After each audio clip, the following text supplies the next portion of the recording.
Welcome back to Book Break and welcome to our January book haul. I have got a massive great box next to me filled with some of the most exciting books that we have published from Macmillan in the month of January. I do not know everything that's going to be in here, so I am just as intrigued as you are. Let's dive in. Right on the top we have The Marriage Act by John Mars. This book is so great. I read this one over the Christmas holidays. I read my proof. John Mars is brilliant. We love him here. He is a really fun, fast-paced thriller writer. This is my favourite of his so far. He writes really dark, really pacey thrillers. He is not afraid to kill off characters you didn't expect. It really keeps you guessing. The premise of The Marriage Act is this is set in a dystopian future where the government have essentially taken control of marriages. Couples are rewarded for entering into smart marriages, which are these government-controlled marriages, and you will have Alexa-esque devices installed in your house which are listening to you and will report to the government any flaws that they find in your marriage, and you can get punished for not having an appropriate government level marriage. It's kind of sanctity of marriage taken to the extreme. Though what I love about this book is that in this alternate reality there is no homophobia in this world, and so marriages between any people are permitted. They just have to follow the rules. The book is set in the same universe as The One and The Passengers, so if you've read and loved those books, you'll find little Easter eggs, but it also is completely a standalone. It's just in the same universe. I read this basically all in one day because I couldn't put it down.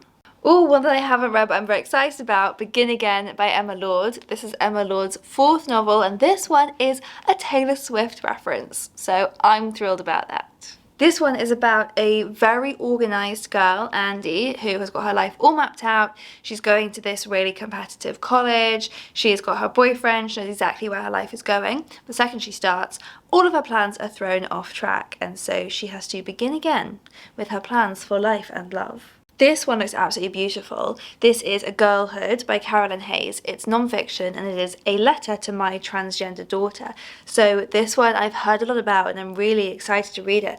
It's written by a woman whose daughter came out to them as trans, and they embraced her new life, but then a caseworker was sent round to the family home basically investigating an anonymous complaint. Someone had complained about the upbringing of their child as trans. The fact they had accepted their child was being complained about. The family ended up having to relocate. So this book tells their story, and it is this kind of plea for empathy and acceptance from the world, but also at its heart it is a love letter written to her daughter.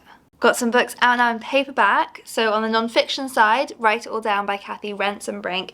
This is a guidebook to telling your story, written by Kathy Rensenbrink, who's this incredible memoir writer. So this is a book that will encourage you and inspire you to tell your own story and get your life down on the page. In Defense of Witches by Mona Chalais is historical non-fiction. This looks back at the witch trials of the past, but then traces their impact all the way through to present day and looks at how women are still on trial, as it says in the subtitle, the kinds of women who are still judged and viewed as different and outsiders and dangerous by society. Money in One Lesson. Now this is a book I need, and why it doesn't work the way we think it does. In this book, Gavin Jackson answers the most important questions on what money is and how it shapes our world. Talks about cryptocurrencies, inflations, extraordinary interventions by central banks, the power that the West has over the worldwide banking system.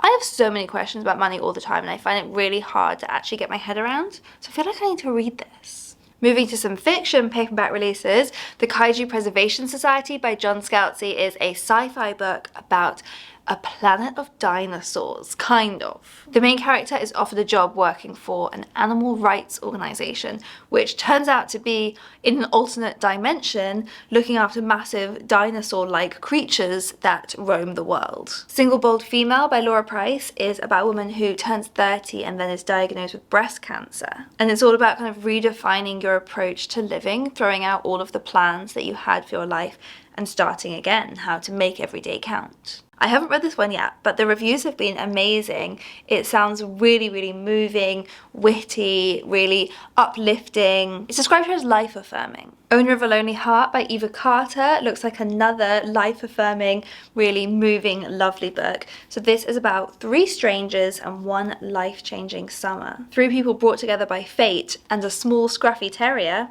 There is a little dog silhouette on the cover of this book. The dog is going to be a big part of it.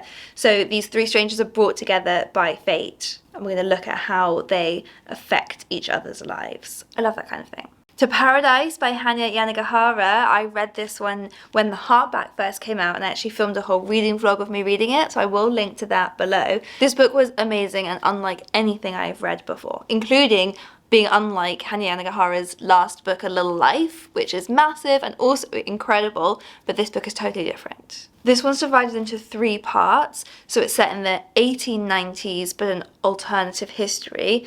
The second part is set in the 1990s, and the third part is set in the future in the 2090s when multiple pandemics have completely changed society. How to Find Your Way Home by Katie Reagan, another in the really moving, uplifting category.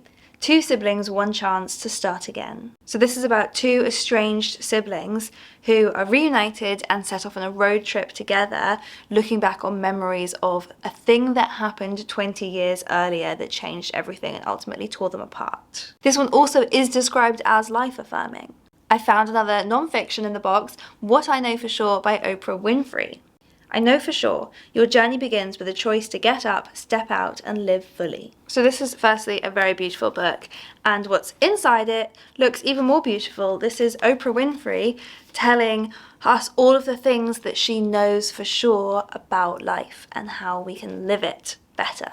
For example, I know for sure, if you make time for a little gratitude every day, you'll be amazed by the results. And throughout this, you really get to learn a lot about Oprah's own story. Lovely. Right, next back to a new release hardback, Braintenance, a scientific guide to creating healthy habits and reaching your goals. So this explains that your brain likes to keep you in your comfort zone, but that is what is holding you back. And so the book explains how you can actually take charge of your brain using science. Change is good. Your brain just needs some convincing. That's fascinating. Ooh, I haven't seen this in person yet. This is a graphic novel, The Librarian of Auschwitz. So it's based on the novel, which was this massive international bestseller, and it has now been adapted into a graphic novel. And the story is based on this totally true story of the smallest and most dangerous library in the world, run by a 14-year-old girl in Auschwitz. She became the secret librarian of Auschwitz. They had 8 books there that the prisoners had managed to smuggle in, and also living books, prisoners there who knew certain books so well that they could tell them to other children in the camp. If you're building up your Picador collection, I've got 2 more books for you to add to that by Bret Easton Ellis, so Less Than Zero and The Rules of Attraction. And I love these really colourful editions. These are both books originally published in the 80s, written when the author was only in his 20s, and they are both kind of dark, comic, nihilistic books. I studied this one at uni. I think a lot of people study these books and a lot of Bret Easton Ellis's work at uni, and these are 2 that you need on your shelf to add to your collection. Oh, found another paperback release, The Murders at Fleet House by Lucinda Riley. This is a crime novel written by Lucinda Riley, who's the author of the Seven Sisters series. It's set at a private boarding school in Norfolk where the body count is piling up and Detective Inspector Jazz Hunter is running out of time to solve what is going on. Marie Kondo fans will be very excited by this. The Marie Kondo Tidying Companion. This is a planner to spark joy and organize your life. I'm taking this home with me right now. I've been doing a lot of organizing recently, so this is very helpful. So this has got all of Marie Kondo's greatest hints. For example, how to fold a knitted coat or how to fold a down jacket. See, I would have no idea how to do this. How to tidy without relapsing. That's very useful advice.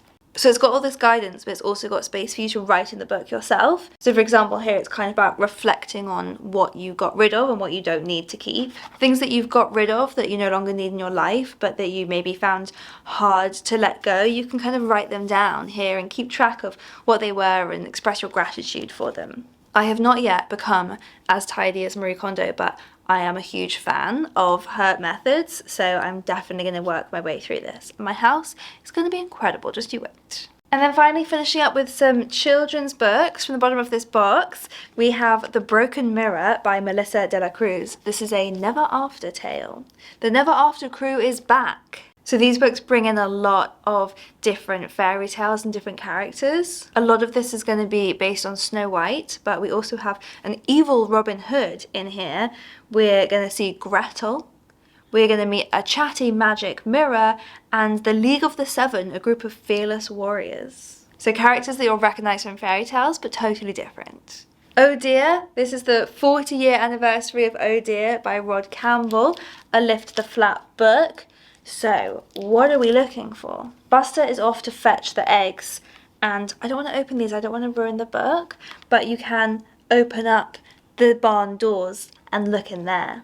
You can look in the sty, or open the gate to the field. I really want to do it, but I'm going to be good and not and let a child open them for the first time. Nelson Mandela, Long Walk to Freedom. This is gorgeous illustrated story for children all about Nelson Mandela's life. So it's Nelson Mandela's book, Long Walk to Freedom, but abridged especially for younger readers. And finally, A Squash and a Squeeze by Julia Donaldson and Axel Scheffler. This is very special. It's a 30-year anniversary edition of this, which was the very first ever picture book created by this incredible pairing, who went on to create the Gruffalo. I'm just looking at the intro.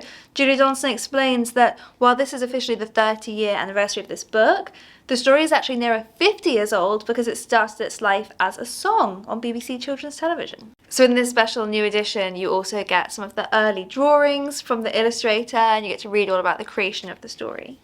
Here they are. You can look at the sketches versus the finished illustrations in the book. That's really fun, kind of behind the scenes peek. So there you go, that was our January book haul, a bunch of the most exciting books that we published in January that came into our office in January, and I'm really excited about some of those. Do let me know in the comments below which of those have particularly caught your eye. I will also link here to a playlist of all of our previous book hauls so you can browse back in our archives, and I'll see you next time.